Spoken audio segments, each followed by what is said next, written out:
আসসালামু আলাইকুম। আবরিশ moms kitchen থেকে সবাইকে জানাচ্ছি স্বাগতম।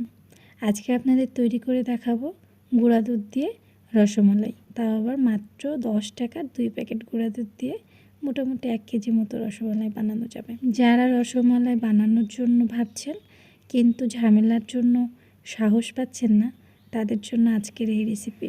আজকে এই রেসিপিটা ফলো করলে আপনার রসমালাইও ভাঙবে না, গলবে না, এমনকি চুপসেও যাবে না। তাহলে চলুন দেখে নেই। প্রথমে নিয়ে নিচ্ছি 10 টাকার 2 প্যাকেট গুঁড়া দুধ। আপনারা চেষ্টা করবেন ফুল ক্রিম গুঁড়া দুধটা নেওয়ার জন্য।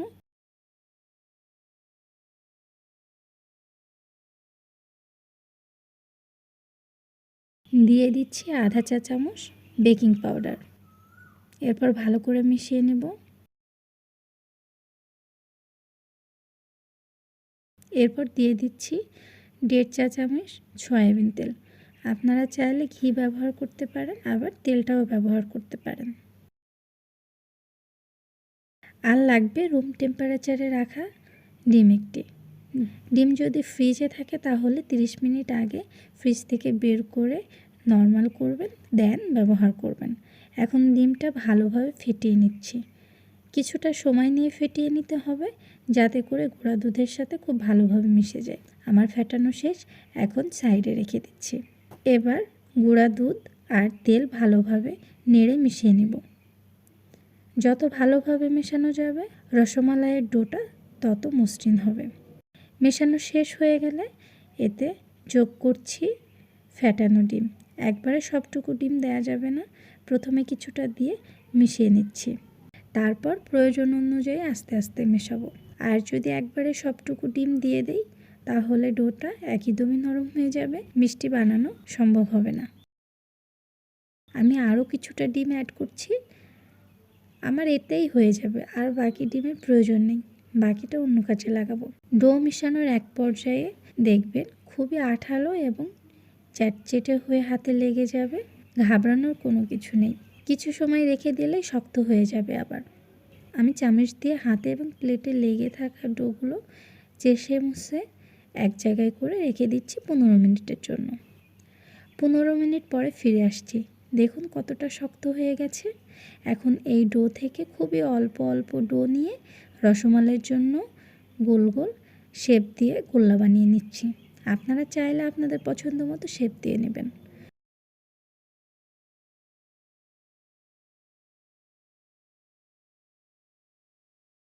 সবগুলো গোল্লা বানানো শেষ, এখন রসমালাইয়ের মালাইটা বানিয়ে নিব। আমি আজকে রসমালাই কুমিল্লা রসমালাইয়ের ভাইব দেওয়ার জন্য চিনিটা ক্যারামেল করে নেব। এর জন্য লাগছে আধা কাপ চিনি। আমি এখানে একেবারে আমার পছন্দ মতো বা আমার স্বাদ মতো যতটুকু চিনি লাগবে সবটুকু দিয়ে ক্যারামেল তৈরি করে নিচ্ছি। চিনি দিয়ে সঙ্গে সঙ্গে নাড়া যাবে না, লালচে হয়ে আসলে নেড়ে দেব। নেড়ে চেড়ে বাদামি রং হয়ে আসলেই ক্যারামেল প্রস্তুত। এই ক্যারামেলেই দিয়ে দিচ্ছি আধা কেজি দুধ। ক্যারামেলে দুধ দেওয়ার সঙ্গে সঙ্গে ক্যারামেলটা জমাট বেঁধে যাবে, এতে ভয়ের কিছু নেই। কিছুক্ষণ জাল দিয়ে নিলেই আবার সব ঠিক হয়ে যাবে। এখন ক্যারামেলের সঙ্গে খুব ভালোভাবে দুধ মিশিয়ে নিচ্ছি। দুধ খুব ভালো মতো ফুটে আসলে মিষ্টিগুলো দিয়ে দেবো একে একে। এরপর একটি চামচের সাহায্যে মিষ্টিগুলো উপর থেকে একটু ঘুরিয়ে ঘুরিয়ে দেব, যেমনটা দেখতে পাচ্ছেন। এতে করে মিষ্টিগুলো সব দিক থেকে সমানভাবে কুক হবে। মিনিট 3 হাই ফ্লেমে রান্না করার পর আমি ঢাকনা দিয়ে চুলার আঁচ কমিয়ে রান্না করব আরও 5 মিনিট। মনে রাখবেন আরও 5 মিনিট। 5 মিনিটের বেশি রান্না করলে মিষ্টিগুলো গলে যাওয়ার সম্ভাবনা থাকে বা ভেঙে যাওয়ার সম্ভাবনা থাকে। 5 মিনিট পরে চুলা বন্ধ করে ঢাকনা খুললেই ম্যাজিক, আমার মিষ্টিগুলো হয়ে গেছে। এখন একটি পাত্রে সবগুলো মিষ্টি তুলে নিচ্ছি এবং রেখে দিচ্ছি ঠান্ডা হওয়া পর্যন্ত। ঠান্ডা হওয়ার পরে আপনাদের এগুলো কেটে দেখাবো মিষ্টিটা কেমন হয়েছে। ফিরে আসলাম ঠান্ডা হওয়ার পরে, দেখুন কতটা পারফেক্ট হয়েছে। কোনো প্রকার গলে যায় নাই, চুপসে যায় নাই, এমনকি ভেঙেও যায় নাই, একদম রসে টইটুম্বুর।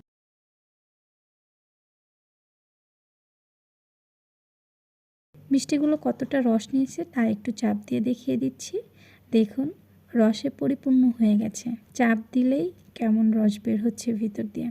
যারা ইউটিউব থেকে দেখছেন, যদি আমার রেসিপিটি ভালো লেগে থাকে তাহলে অবশ্যই আমার চ্যানেলটি সাবস্ক্রাইব করবেন এবং বেল আইকন বাটনটি প্রেস করে রাখবেন।